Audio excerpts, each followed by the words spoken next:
Hi guys, so how to fix Instagram error? First thing, go to the settings, go to the apps, open the apps manager, go to Instagram. Now this is the app informations. Click on the internal storage and clear the data and clear cache. Go back and go into the data usage here.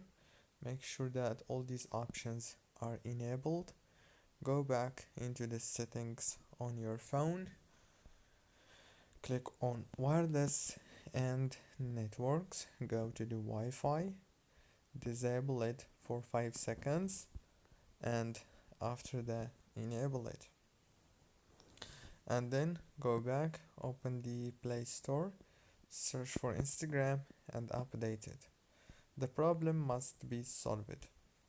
If it's not, then you have to remove Instagram and re-download it. Don't forget to like, subscribe.